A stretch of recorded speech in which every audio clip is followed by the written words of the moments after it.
I'm Elisa, the Scrappy Wife behind ScrappyWife.com, and today I have a fun new project for you. I picked up one of these memory explosion boxes from Michaels. This is the small box. These just look so cute. I'm sure you have seen them on Instagram. They just explode open, and this one is kind of done for you. So you just take off the top and then you can see it opens. There's little spots for different cards. Just a fun thing to try. It just looked a lot of fun. So I thought I would take some time and see if I could create one of these. So I have some different papers pulled out. I have some fun stickers just to make it easy to decorate, and I'm going to work on this small explosion box, and we will see how easy it is to create it and to kind of put it together. So I will definitely list everything down below. They do have a larger version of this box as well. I just thought I would start with the smaller one, and we'll just see how it goes. All right, let's go. I will say that this box was very easy to decorate and put together, but it did get a little tedious cutting out all of the different paper. It just took time was all. So I'm just double checking the measurements. I cut my paper to 4 by 4 to cover all of the sides and the inside squares. It turned out it had to be trimmed a little bit as you went to the inside, so no big deal, but I'm just trimming 4 by 4 squares, and then I will start covering this box slowly but surely. It will go from white to very, very colorful. I opted to go with solid colors. You could definitely go through your stash, pick out your favorite patterns. I would suggest using one brand or one specific paper line so that it all goes together really well. So I stuck with the This Is Us palette from Paper House Productions. I love this Mommy Lhey, beautiful, cute stickers. And it's funny because it didn't start out this way, but by the time I was done, this ended up being a birthday explosion box for my daughter who is about to turn 10. I think she is going to love it. For the panels on the inside, I turned them into pockets. So I cut the same squares and I only put adhesive on 3 sides and then used my 1-inch circle punch to add a little notch in the top so that you would be able to easily pull out something that was stuffed inside. So see 3 sides of adhesive and then very carefully sticking it in to the flap, and that creates pockets. And I did that on 12 different spots on the inside. So lots of fun interactive elements with the exploding box. And I think that's one of the fun things about this type of project. Now, as you add more and more paper and more layers, the box definitely gets thicker. So I frequently would go back and kind of put it back together, make sure it still worked as a box, make sure all the flaps were still working how they were supposed to, just to make sure that it would actually work as an explosion box. Because every time I added a layer of paper, it got a little thicker, it got a little stronger, which I thought was awesome. But you can see it's still going to work as a box. Now it's time to deal with the hearts that are showing on the edges. For the hearts, I did opt to go with a pattern, and this is from the Stargazer line from Paper House Productions, which is just an absolutely gorgeous line, and I love all of the foils, and I was really lucky that I was able to trace 8 hearts out of this paper, because then I was able to have them all be consistent front and back. It worked out really nicely. Before I put the hearts down, I made sure to go ahead and fold them along the middle so that they would match the folds that they were about to be put on, if that makes sense. And then this was the trickiest part, making sure that it still closed once I had added layers to the heart sections, because I wanted to make sure that it still folded correctly. So it did take a little bit of finagling, but eventually got it to work, and it's working just fine now. The lid was also a little bit tricky because it wasn't perfectly square. It looked like you could have deconstructed this lid in order to trace it and then cover it with paper. I was a little bit nervous because I only had one of these and did not have time to run out to Michael's to go buy a new one. So I just opted for tracing. It was kind of an imperfect science, and I did something that a lot of crafters have to do, and that's kind of make up for little mistakes. So we're definitely good at covering up tiny mistakes. And what happened was once I cut this out and used it to cover the top of the box, the paper didn't quite reach to the end. So there was definitely white showing that I didn't want to be showing. So you can see I'm folding over these little flaps. I had traced out this design and I'm going to adhere it to the top of the box. But once it's on there, I have some white showing on the sides. And so I have to kind of figure out a way to cover that up. And what I do is go back to that same paper that I used for the hearts, and I have just enough. And when I'm saying just enough, I mean like to the millimeter, just enough to add kind of a border around the edge of the bottom of the box.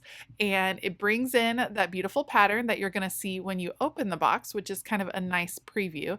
There's the white showing. I'm trying to decide, should I cover it with gray? What should I do? It's not working. I'm considering what pieces I have, and I use my paper trimmer, cut this down, and kind of make it into almost like a washi tape border. And washi tape would have been another great solution to that as well.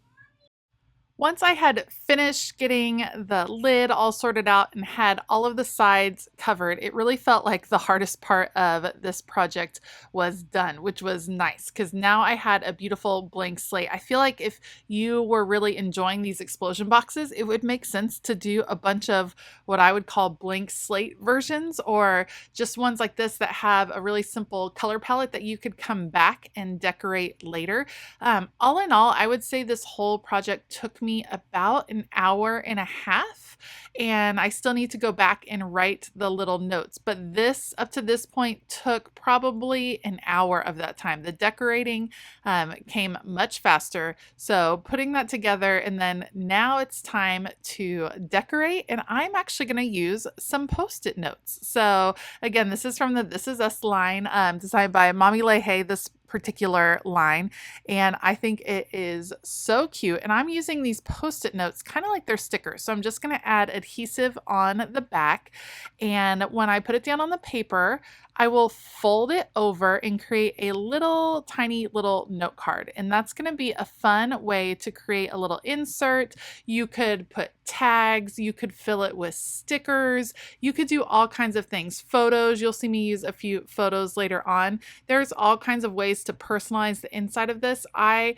love this really sweet line from Paper House Productions, and I thought my daughter would just love it, and I would be able to tuck in some different inspirational quotes, maybe some Bible verses, some things I love about her and things that amaze me about her, and I think it'll be a really special birthday present. So I'm using a lot of the different post-it notes as the base for my little note cards. Same procedure of just adhering them down, folding it over, and then you get some fun shapes to these little cards, which is also pretty cool to see. I opted not to do all post-it note cards. I'm also going to create some tags. I pulled out my scallop scissors right here, and these are just really simple tags made out of the scraps that I had laying around that were kind of cluttering up my workspace. And these will be great places to write notes or add pictures later on. Just a little bit of decorative edging with the scallop, and otherwise I'm going to leave those pretty plain. And like I said, I'll be able to go back and add more as I go. But at this point, I was really excited to get going with the stickers on the rest of the explosion box. So I really wanted to get all of those pieces back in place, and I'll just simply slide all of them in, and then it'll be time to decorate.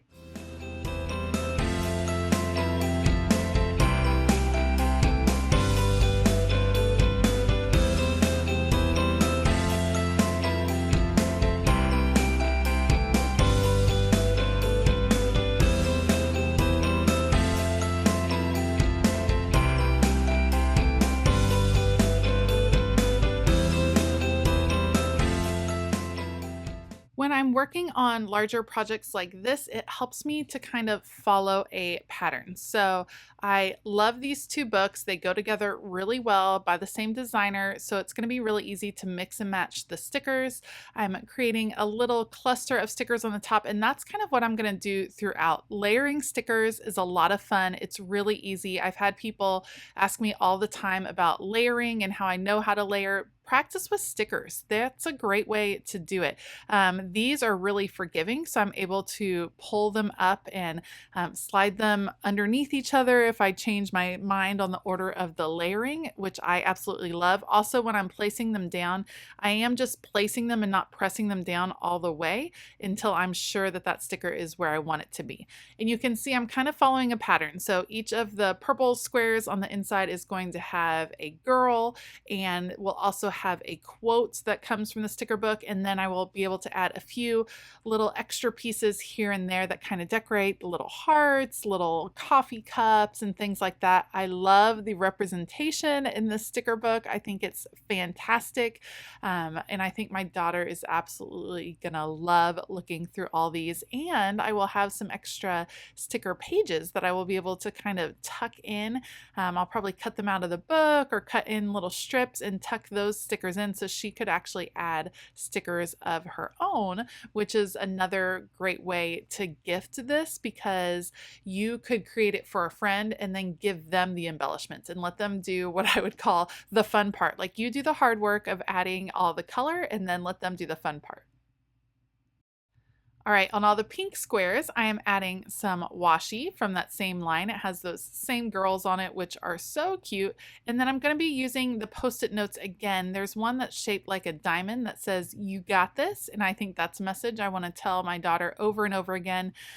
We have been doing virtual school for what's coming up on a year. And so it's crazy. It's wearing on all of us. But I tell my kids all the time, they are the first kids in history that have had to do something like this, that have had to go through this virtual school period, that have had to work through this, history making year that they've had. And so on her birthday, I just want to remind her that I'm so proud of her, that I think she is so strong and that she totally can do this. The last thing that I'm going to add in here would be 4 pictures of my daughter that have been taken recently. I kind of went back and forth on whether I wanted to do pictures of her or pictures of her friends. Of course, we don't have very many pictures with friends right now because we've been at home quarantining. So I went with pictures of her because she's just beautiful, and I think it'll be a great little memento of her 10th birthday. I'm also adding a Post-it with each one. So again, a pattern with a picture and then a Post-it so I can write another little note, and then I'll come back and embellish even more with stickers on those pictures as well.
Okay, here is the final result. I think it turned out super cute.